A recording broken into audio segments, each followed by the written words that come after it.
Más de una vez te habrás preguntado por qué hay que ir a misa el domingo, para qué bautizar a los niños tan pequeños y muchas más dudas que la gente suele responder confusamente y sin conocimiento de causa. En Las Cosas Claras contestamos a vuestras consultas en base al Catecismo de la Iglesia Católica. Amigos, nuestro tema hoy es la masonería dentro de la Iglesia. Continuando con una pequeña serie que nos ayuda a reflexionar en distintos aspectos, ¿no?, de esta realidad que es una sociedad secreta, quizás cada vez menos secreta, pero en el sentido de que es más conocida, y vemos cómo actúa. Y para ello nos acompaña el padre Antonio Gómez Mir, párroco en Barcelona de la parroquia de San Jorge de Valcarca, y bueno, que siempre ha estudiado estos temas. Aparte, él es también capellán de la Clínica Delfos y sobre todo un cargo que a mí me llega mucho y me parece muy bonito, es también capellán de Hispania Mártir, ¿no es verdad? Una asociación que se preocupa por, desde hace ya muchos años, por estudiar de una forma científica, documentada, todo lo que concierne a los mártires de España, concretamente, sobre todo del 36 al 39, o del 32, 34 sí, al 39, y que siguen teniendo mucho trabajo y además desde un punto de vista tan esperanzado, tan cristiano, nunca de revancha, ¿verdad? Por eso le damos la bienvenida, padre. Gracias, hermana. Bueno, y le perdonamos el hablar tanto de la masonería porque también nos hablará algún día de los mártires, Muy bien. Que es más alentador, diríamos, pero es muy interesante este tema, sobre todo porque por ahí circulan cosas que quizás no son verdad. Padre, quisiera que usted resuma un poquito el tema anterior de los papas y la masonería para introducir. Claro, hay papas como Pablo VI que ya nos alertaban sobre el peligro de que se introdujera en la Iglesia la masonería, y parece que en el siglo XX estaría haciéndose un poco realidad. Adelante, padre. Vale. Sí, en la última edición de este tema de la masonería hablamos de la masonería contra los papas, ¿no? Y hablábamos de aquellos documentos, aquellos papeles de la alta venta, una sociedad secreta masónica italiana, ¿no?, que habían llegado a manos del Papa Gregorio XVI. Estamos en el siglo XIX ahí aún todavía, ¿no? Y que después Pío IX había tenido mucha intención de difundirlos, pidió a Cretino Joly, un escritor francés, que los pusiese por escrito, se diesen a conocer, etc. ¿Qué es lo que decían estos papeles, si lo recordamos? Pues un poco la pretensión de la masonería, de las sociedades secretas, no tanto de atentar ya desde fuera contra la Iglesia, ¿no?, y contra la influencia de la Iglesia en la sociedad, cosa que se manifestaba como muy difícil, ¿no?, sino la idea mucho más sibilina y por lo tanto pues tremenda, ¿no?, por maligna en sí misma, de ir introduciéndose en los miembros mismos de la Iglesia, ¿no?, de ir formando sacerdotes, religiosos, jóvenes ya de alguna manera marcados por las ideas liberales. Hay que tener en cuenta que el siglo XIX es el siglo de la eclosión del liberalismo, ¿no?, y del modernismo, que después se introduciría sobre todo en tiempo de San Pío X, que lo combatiría tanto. Entonces, esto era de alguna manera un aviso de cuál era la pretensión de la masonería, de cómo quería actuar contra la Iglesia, que es lo que vamos a ver hoy, pero ya dentro, ya introduciéndose. Por eso, de alguna manera, pues hemos de empezar ya una vez en el siglo XX con la elección de San Pío X. De acuerdo, antes de seguir, sí, me dice mi ángel de la guarda que es posible que haya algún oyente, algún seguidor, televidente, que no conozca estos términos de modernismo, liberalismo, sí, y entonces le puede chocar terriblemente lo que estamos diciendo, porque dice, pero ¿cómo? ¿Es que la Iglesia no es liberal en el sentido de generosa, o no está a favor de lo moderno, es decir, de lo nuevo, de progresar en el conocimiento de la verdad? Explíquelo bien. La Iglesia ama la libertad de los hijos de Dios que nos ha ganado Jesucristo, que es la libertad del pecado, ¿no? Pero el liberalismo, de alguna manera, es la autonomía total, podríamos decir así, independencia total del hombre respecto a cualquier criterio natural o incluso sobrenatural, evidentemente, tanto en la persona individual como en la sociedad. Es decir, el individuo y la sociedad se rigen por sí mismos, ¿eh? No dependen de ningún criterio exterior. Vuelvo a decir, ni natural ni evidentemente sobrenatural, que es la negación de Dios. Eso es el liberalismo, ¿no? Si el cristianismo, yo siempre lo explico así, es el dogma de la dependencia del hombre de Dios, el hombre sometido a Dios porque ha de darle gloria, porque ha sido creado por él, porque es su padre, ¿no? Eso es el cristianismo, la dependencia del hombre de Dios, ¿no? Feliz dependencia, por Feliz cierto. dependencia, ¿no? Y gozosa. Es el descubrimiento de lo que somos en verdad, ¿no? Y del amor que Dios nos tiene. Pues yo diría que el liberalismo es todo lo contrario. Es el dogma de la total autonomía, de la total independencia del hombre de Dios y también de la sociedad de Dios. Eso es el liberalismo, ¿no? Prescindir. Sí. Y el modernismo es el liberalismo dentro de la Iglesia. Es ya una herejía, ¿eh? Es decir, es cuando ese aire frío de la calle entra en la casa de la Iglesia y empieza, pues, a ser combatido por este papa del que hablaremos ahora, que es San Pío X. Magnífico.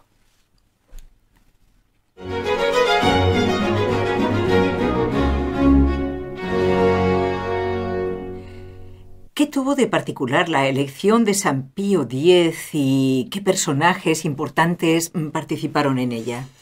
Realmente la elección de San Pío X fue como muy providencial, porque no era, desde luego, el que en principio parecía que iba a ser elegido. Hay dos características. Estamos muy a principios, creo que es 1906, muy a principios del siglo XX, ¿no? El favorito es el cardenal Rampolla del Tíndaro, que había sido secretario de Estado de León XIII. Pero sobre él bascula la sospecha, pues manifestada incluso en algunos periódicos, de que este cardenal tiene contactos con la masonería o incluso es masón, miembro de una sociedad secreta, la Ordo Templi Orientis, que sí, además se caracteriza por ser esotérica, rosacruciana, etcétera, muy, por decirlo así, muy oscura, ¿eh? Vale. Entonces, esta sospecha está ahí. En las primeras votaciones, el cardenal Rampolla va aumentando los números y parece clarísimo que va a ser elegido. Y en una de esas sesiones se levanta el arzobispo de Cracovia, Monseñor Pucina, que en nombre del emperador, del Sacro Imperio, del emperador de Austria-Hungría, pone el veto, que era una costumbre todavía que existía. Se podía poner. Se podía, sí. ¿Qué era esto del veto? Bueno, algunos pues, reyes, ¿no? Y algunas naciones tenían lo que se llamaba el jus exclusive. Podían poner un veto a la elección de un cardenal si consideraban que iba a ser de alguna manera gravoso para sus naciones. Se explica que en efecto este veto se debía a que había llegado a conocimiento del emperador, Francisco José, pues este rumor y la información necesaria para, de alguna manera, asegurar que el cardenal Rampolla del Tíndaro era masón. Después explicaremos, si quiere, cómo le llegó esa información, ¿no? Porque fue gracias a un sacerdote francés, Monseñor Ernest Jouin. Ajá. Lo cierto es que, en efecto, esto golpeó el conclave. Y desde ese momento los votos del cardenal Rampolla bajaron y se elevaron los del cardenal Sarto, que sería después San Pío X, lo cual, vuelvo a decir, providencial porque tuvimos un santo en la Iglesia, ¿no? ¿Quién era el cardenal Sarto, así, a grandes rasgos? Bueno, José Sarto era yo diría que era un sacerdote, sobre todo, ¿no? Era un sacerdote, un hombre realmente impresionante. Yo he leído dos biografías del cardenal de San Pío X, en este caso. Está la de Hünermann, que está muy bien, sí. Y hay otra, no recuerdo el otro autor, pero que son buenísimas. O sea, es encantador, sí. Es un personaje no, es un hombre sencillo. de Dios, es un verdadero sacerdote que llega a ser patriarca de Venecia y que después llega a ser, con su consternación, porque él no quiere ser elegido y llora incluso, ¿no? Es decir, no quiere ser papa porque ve lo que cae sobre él, ¿no? Bien, lo cierto es que es elegido el cardenal Sarto y se tira para atrás la candidatura de Rampolla, de una forma providencial.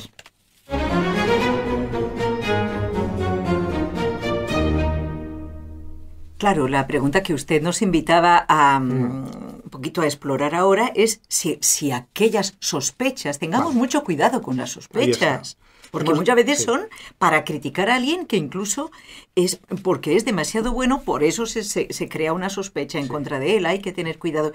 ¿Qué hay sobre los documentos históricos? ¿Realmente el cardenal Rampolla era masón? Hemos de puntualizar, ¿eh? Es decir, la información que llegó a Monseñor Yuen era un Sherlock Holmes sacerdotal. Tenía una revista, la Revista Internacional de Sociedades Secretas, que se dedicaba a investigar en este mundo, ¿no? Y él era un hombre con contactos incluso entre la masonería que le informaban. Claro. O sea, estaba bien informado. A él llegó mucha información por medio de, pues, de estas personas que tenía de alguna manera cercanas a esos lugares de, por decirlo así, de oscuridad, ¿no? Es decir, tenía la capacidad de recibir esa información. Y entonces él influyó, pidió al emperador, y el emperador, que era un hombre católico, quiso hacer este favor a la Iglesia. A posteriori sí que ha habido datos, es decir, en los cuales algunos historiadores de la Ordo Templi Orientis, por ejemplo, Peter Koenig, un suizo que es uno de los que ha escrito más sobre esta secta secreta, él nos da datos de documentos de la secta en los cuales está el nombre del cardenal Rampolla. Aparece, documentos secretos. Pero hay que llevar cuidado también. Porque, ¿Qué es esto? Porque la masonería siempre le gusta de alguna manera alardear de haber tenido entre sus filas personajes importantes. Llegan a decir pues que Adán o que Moisés o que Abraham... ¿Qué dice? eran ¿Adán? masones. ¿Lo dices decir, en serio? Sí, es decir, en algunas de aquellas historias impresionantes, ¿no?, que montaban los masones hoy en día, yo creo que no hay ningún masón que lo crea esto tampoco, ni lo afirme, desde luego, ¿no? Es decir, pero sí que había esta visión mítica, y entonces apuntar nombres en su lista de personas importantes, por eso pudieron subirse al carro de, ya que había la sospecha, pues crearla y hacerla nuestra, porque nos daba prestigio que un cardenal de la Iglesia fuese masón. Por eso hay que llevar cuidado. Pies de plomo. Pero también es cierto, y esto es importante, que explicaba un autor, Félix Lacointa, francés, que tenía un diario católico, el Blog Católico, después Blog Contrarrevolucionario en Francia, que él había recibido información de primera mano de Monseñor Martí, que era obispo de Montauban, y que era muy amigo de Monseñor Merry del Val. Ah, sí, el secretario que sería español, de San Pío X. Un hombre muy santo también. Santo también, un verdadero santo. Por eso digo que estamos hablando de personas que han transmitido información y son personas de mucho criterio. Pero dígame, padre, disculpe la interrupción. Sí. En realidad, lo que importa a la hora de que un cardenal sea elegido papa no es... A ver, me pongo en lugar del oyente, ¿eh? No es tanto que sea o no sea masón.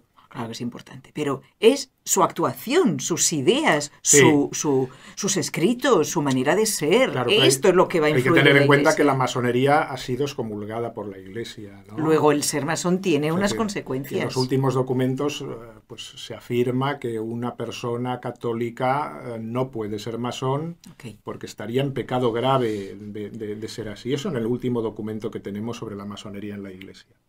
Monseñor Merry del Val estaba explicando, le explicó a Monseñor Martí de Montauban, que cuando murió el cardenal Rampolla encontraron documentos en sus estancias que manifestaban claramente que era miembro de la masonería y que el Papa San Pío X pidió por favor que se destruyesen para no infamarle de ninguna manera. Mira, eso es una actitud muy noble, ¿eh? Hay ahí, quiero decir, sí que hay datos a favor, pero tampoco podemos afirmarlo porque no tenemos datos fehacientes. Pero ya indicaba de alguna manera que sí que había una intención de la masonería de introducirse y también empezaba de alguna manera, como dijo después Pablo VI, a introducirse el humo de Satanás.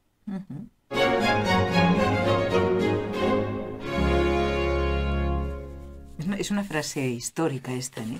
No recuerdo, y no le pido tampoco que usted lo recuerde ahora de memoria, recuerdo, en qué momento lo dijo Pablo VI. Fue en una audiencia, esto lo dijo. Si no era el año 72 y creo que era el 30 de junio. Caramba, qué precisión. Quiero recordarlo eso. ¿Es una audiencia pública? Sí, es decir, delante de mucha gente. Él dijo, tengo las palabras exactamente. No, en la solemnidad de San Pedro y San Pablo. Pues más solemne no puede ser. Sorprendió a todos con este discurso. Y cito las palabras de Pablo VI. Se creía que después del concilio vendría un día de sol para la historia de la Iglesia. Por el contrario, ha venido un día de nubes, de tempestad, de oscuridad, de búsqueda, de incertidumbre. Se diría que a través de alguna grieta ha entrado el humo de Satanás en el templo de Dios. Hay dudas, incertidumbre. ¿Cómo ha ocurrido esto? Nos os confiaremos nuestro pensamiento. Ha habido un poder adverso, digamos su nombre, el demonio, Creemos en algo preternatural venido al mundo precisamente para perturbar, para sofocar los frutos del concilio ecuménico y para impedir que la Iglesia prorrumpiera en el himno de júbilo por tener de nuevo plena conciencia de sí misma. Qué bien dicho, ¿no? Es un papa que ya está viviendo, claro, las consecuencias, ¿no?, de los abusos que se produjeron después del concilio. Que no eran la intención del concilio, ¿no?, sino que son debidos, como siempre ocurre en todo grupo humano, que a causa del pecado original, que está bien claro, pues incluso de algo bueno lo sacamos de quicio si no hay la disciplina suficiente. De manera que, ¿usted quiere seguir explicando lo de Pablo VI? Pasamos al siguiente punto. Lo pongo como introducción de lo que después, quiero decir, que fíjese que hemos ido evolucionando en el siglo XX. Estábamos en San Pío X, ¿no?, que de alguna manera empieza a verse la presencia de la masonería, ¿no?, dentro de la Iglesia. Intenta, infiltrarse. Y después del Concilio Vaticano II sí que hay unos intentos, esto lo explicamos creo en un programa, unos intentos de acercamiento entre la Iglesia y la masonería en la Conferencia Episcopal Alemana desde el año 74 al año 80, pero que finalmente se quedaron en nada porque la Conferencia Episcopal Alemana corroboró que era imposible un diálogo sincero con la masonería. Pero sí que es cierto que en el año 78 aparece algo que golpea de forma tremenda a la opinión pública. ¿En el año 78, antes de octubre o después de octubre? Pues yo creo que fue en septiembre del 78. Claro, esto es muy importante. ¿Por qué, amigos? Porque en octubre es cuando es elegido como Papa. Ahí está. Juan Pablo II, lo vamos a ver ahora. Ahí está.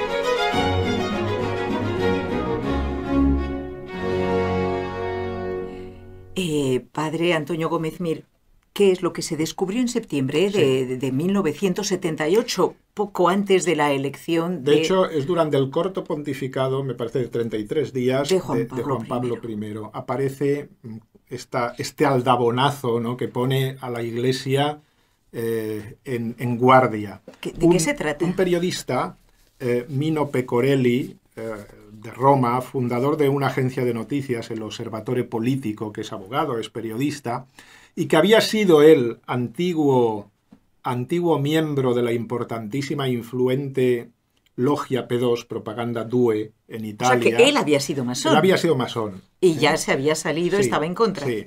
Vale. Este señor presenta una lista de masones italianos, entre los que hay pues políticos. Esto es una cosa pues muy escandalosa porque hace ver que la masonería está introducida en todos los ámbitos de la política, de la economía.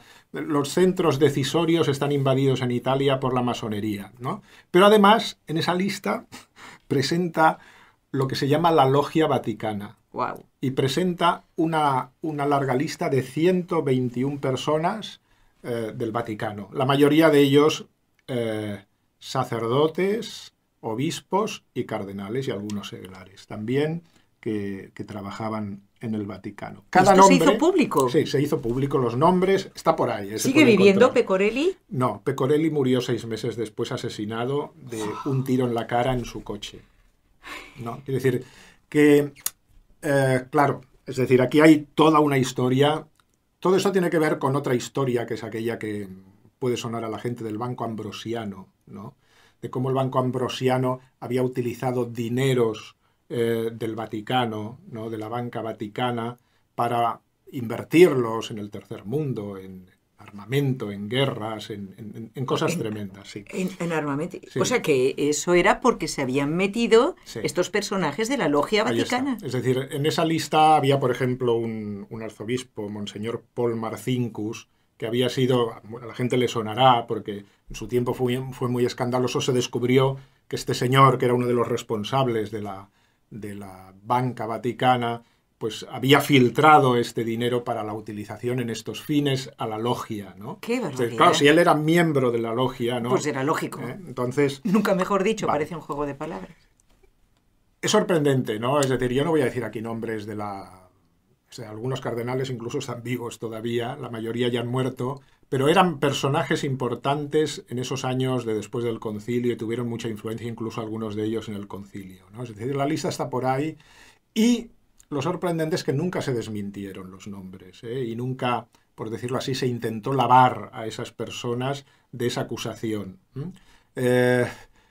Y era creíble, es decir, de alguna manera todo lo que allí se manifestaba, hay que tener en cuenta que cada nombre iba seguido por su cargo, por la fecha en que había sido iniciado en la masonería, por su código, los masones tienen un código, por su nombre clave dentro de la masonería, y en definitiva todos los datos pues, que se podían aportar. Es decir, que lo que aportaba Pecorelli era un verdadero bombazo, ¿no? Él sabía que se jugaba la vida. Sí, sabía un poco dónde estaba metiéndose y de hecho él tenía miedo y lo había manifestado de que pudiesen hacerle algo. Ya lo digo, si esto fue en septiembre del 78, en marzo del 79, 6 meses después, lo asesinaban en la calle de un tiro en la cara. Sí. ¿No era en su coche o en la calle? En el coche, sí. Ah, en la calle. En la calle, sí. Bueno, pues son datos que nos hacen un poquito estremecer, la verdad, ¿eh? Vamos a seguir.